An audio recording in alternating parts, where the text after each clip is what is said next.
Hello guys, welcome back to the channel. In today's video, I'm going to show you how you can apply same transition to all pages in Canva application.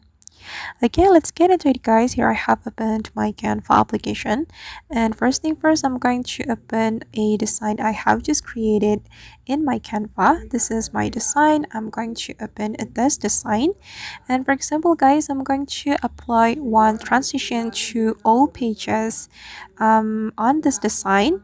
We can click on this plus button to apply transition and click on transition and choose the transition you would like to apply to your page. I'm going to select this match and move transition, and then we just need to click on apply between all pages. Okay, and after that the transition will be applied to all pages, and I'm going to check it. I'm going to play this video.